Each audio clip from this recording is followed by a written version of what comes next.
Formula One dream gone bust? That's the question we are asking on the show today.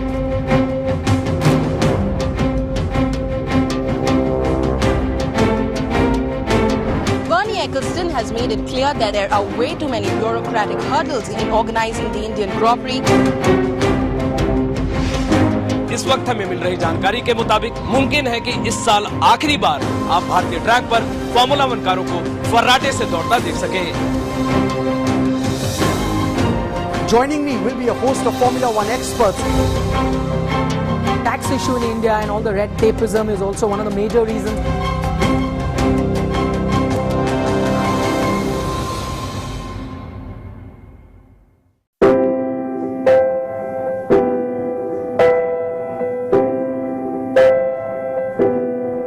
I'm Indu Chandok.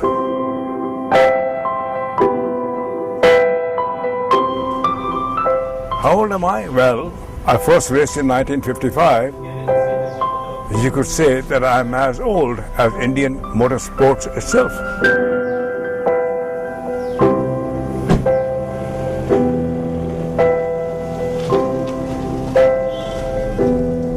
Whenever I need to clear my mind, I go to my favorite place in the world.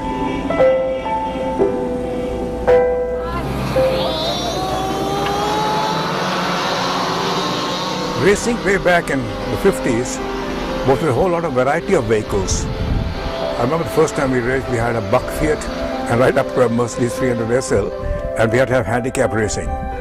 So I was on the track and I didn't know what I was saying. I had a 2.5 liter Jag. I obviously was going quite fast. I won the race in Coimbatore. I was disqualified for going too fast. Can you beat that?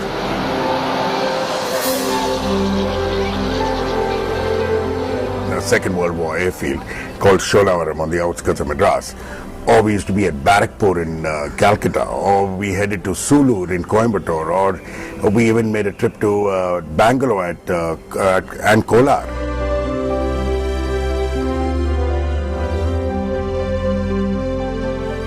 In those days, if you remember, like 30-40 years back, when we only used to have ambassador in Fiats in this country, and believe you me, there used to be like 20-30 kilometers of traffic jams heading into Sholavaram.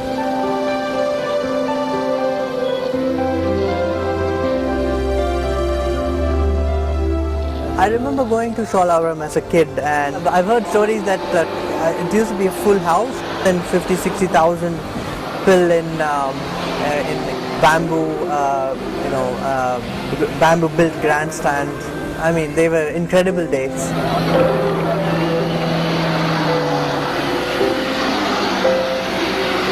Spectacular form of sport. You know, you have 250, 300 competitors there. You have scooters, we had mopeds, we had bikes, we had cars, we had massive Formula 1 cars. I mean, we had Formula 2 cars. I raced for Formula 2.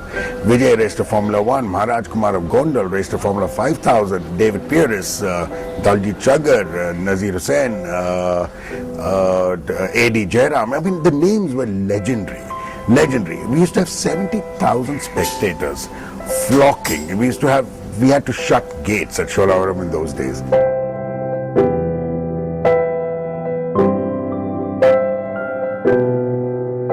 I have loads of photographs and stuff at home of these guys racing these places, and it was fun but competitive racing. They competed hard, they spent good budgets back in those days, and they were stars in their own right. Through the 80s, these guys became big household names because they were driving these fantastic exotic Formula 2 or Formula 1 cars. We had manual timekeeping, lap recording, everything. Temporary stands. All of us divided our work up. One did the stands, one did the medical board, one did the racing. And we tried all sorts of things. As a matter of fact, one year, to give an equal chance to racing drivers, we had the Le Mans start. The cars were lined up. The commentator dropped the flag and we ran to the car and took off.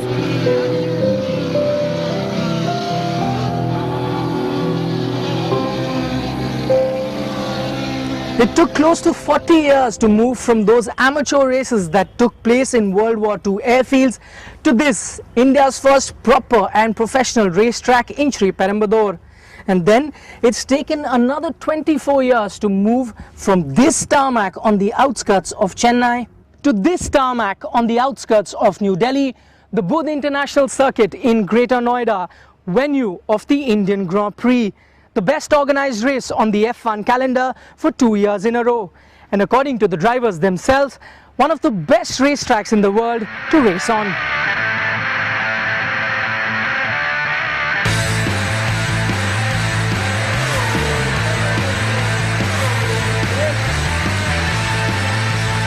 I was very much impressed. I mean, the parade lap, very emotional. It's a great race, great event. The circuit is fantastic. So not to make this too long, all in all, it's fantastic. So thanks a lot to India and to all the people here. Wonderful facility, great track, great race. Amazing. Phenomenal. The sound. I've been to some of the international ones, and I must say that this is definitely on par, if not better, than some of the other ones I've seen. Yeah, it was great. I think it was a fantastic experience. Really loved it, loved the sound.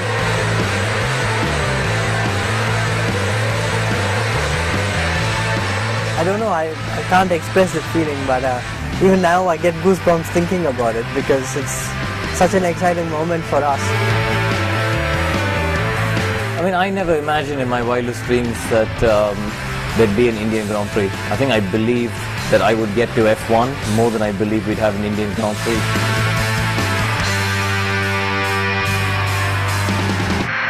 The proof of the pudding is there, you know, that Indians can easily be the best organizers even if they're doing it for the first time in their life. Early of 2011, we thought that we will not make it. जिसको कहते हैं कि emergency declare करना. So emergency was declared at site. We called in different sectors from a group, from cement, from power, from hotel. So all came together, like army is pulled in to do that work. All came together in June, and inshallah the rest is history. अपने आप में विश्वास करो तो कुछ नामुमकिन नहीं है.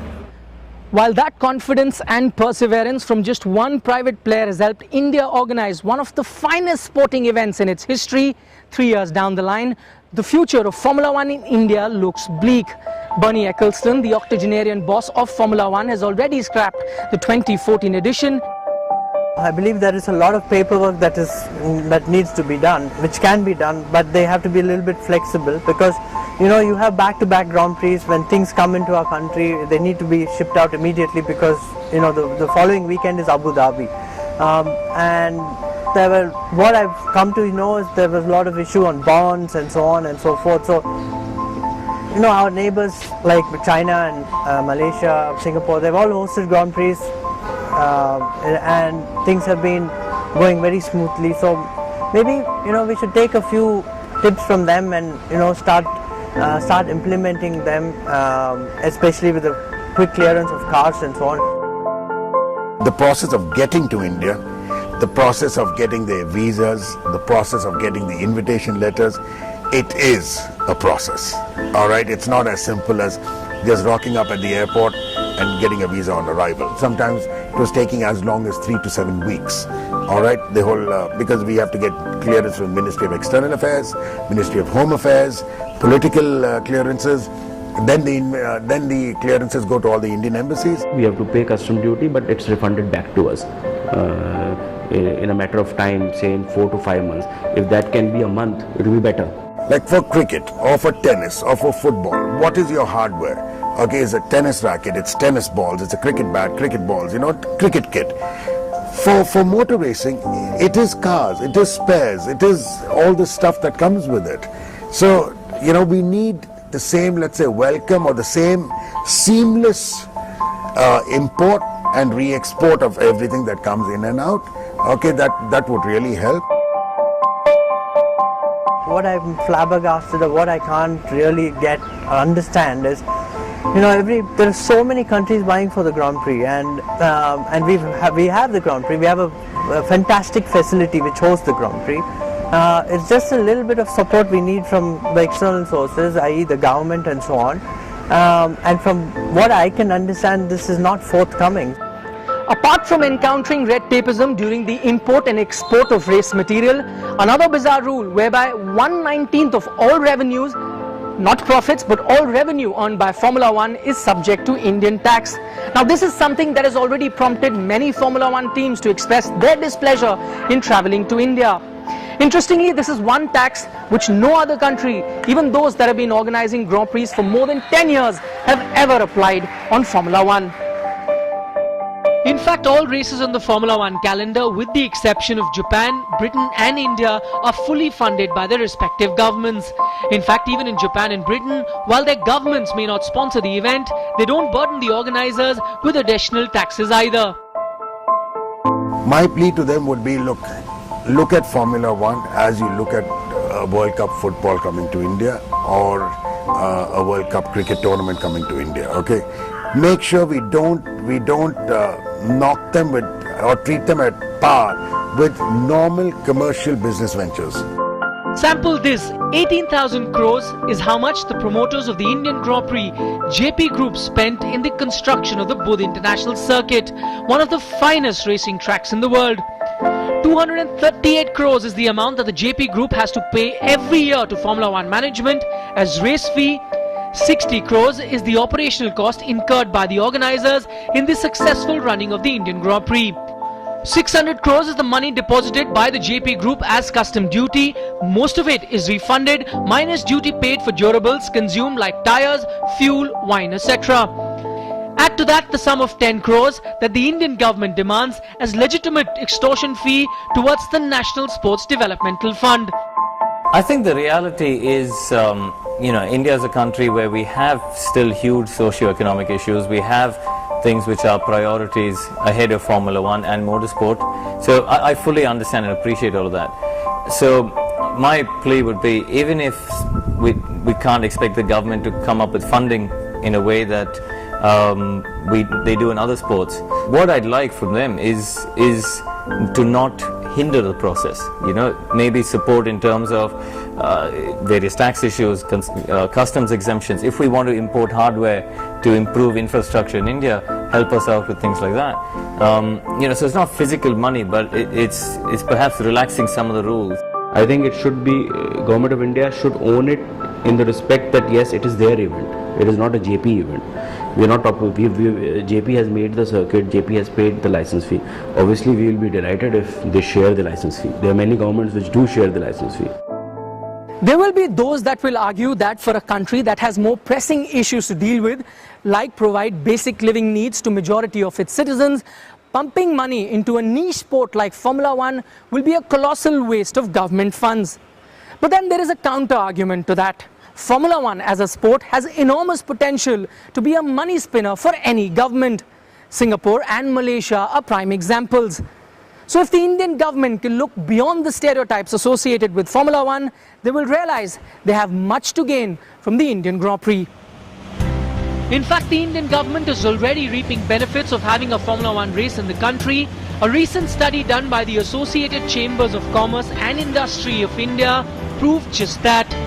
Last year itself, the country was benefited something like 10,000 crore rupees, which is a huge amount because all the 5-star hotels were booked at higher rates, airlines were booked, and not only to that, it was not only restricted to Delhi and the Noida, but a lot of foreigners had gone to the places for picnic, for sightseeing, and so direct and indirect benefit that percolated to the country and to the people were nearly around 10,000 crore rupees. The 16 other countries globally funded themselves because they really see it that it's encouraging tourism, it's marketing the nation, and the returns that they find, hotel industry, the tourist cars, the whole thing of tourism projecting, come on, visit India. People are fighting for a Formula One slot, okay, even with paying these huge rights fees. So there has to be value in it. There's so many unquantifiable benefits to having a Grand Prix. But the big thing is perception. When you meet CEOs of global players such as Rolls-Royce or or whichever, not necessarily automotive companies, Airbus, people like that. One of the first things they say is, wow, you guys have got an F1 Grand Prix and it looks fantastic on TV and we'd like to visit your country one day. And I think these are benefits that people can't put necessarily a rupee value on it, but there is an undeniable benefit. Somebody needs to examine the sport. It needs to examine that even when the whole world is going through recession, this sport doesn't suffer because it is supported by an industry. If the sport survives, everyone will realize that a new industry has started. It has generated new jobs for you. It has generated new avenues. The new event companies have cropped up, only surviving on the sport. So why is it, despite all the benefits, tangible and intangible, the Indian government has washed its hands off the Indian Grand Prix? Well, the answer is very simple. The powers that be do not acknowledge Formula One as a sport. For the sports ministers in the past few years, Formula One is nothing but an expensive form of entertainment. Well, try going to Germany and telling them that Michael Schumacher is not a sportsman, or for that matter, going to Brazil and telling them their national hero Ayrton Senna excelled at a sport which is just entertainment. Or why just go that far? Closer home, try telling these people that Formula One is not a sport.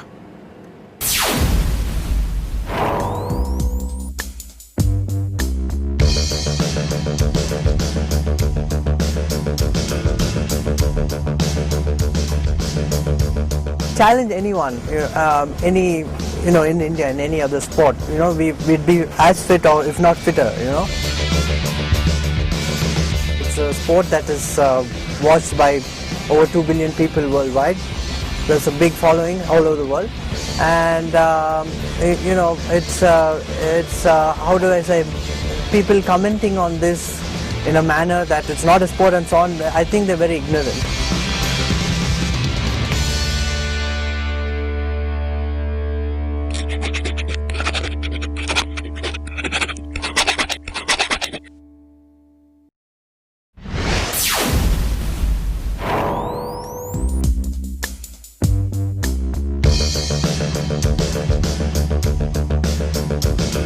My definition of sport is people competing against each other, which we most certainly do.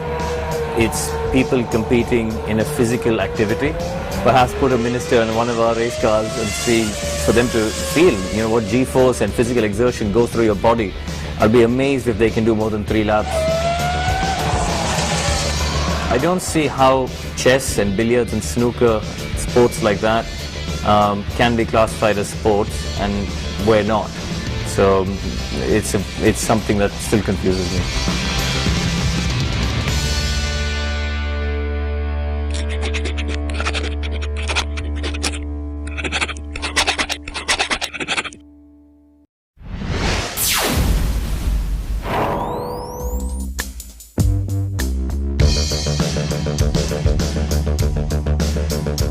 What's your goal as a racing driver? Obviously for everyone, to be a Formula One driver.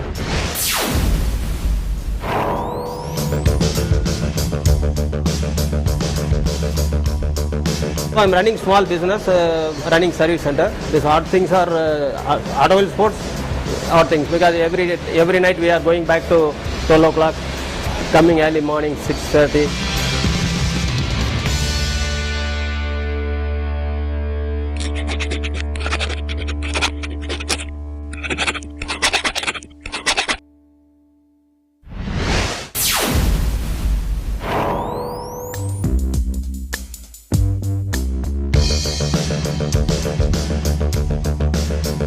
Imagine driving this car at 200 miles per hour. Imagine facing 5G forces on your neck. Imagine driving in a cockpit that's 50 degrees centigrade. Imagine hitting the curve at millimeter perfection. If that's not a sport, what is a sport?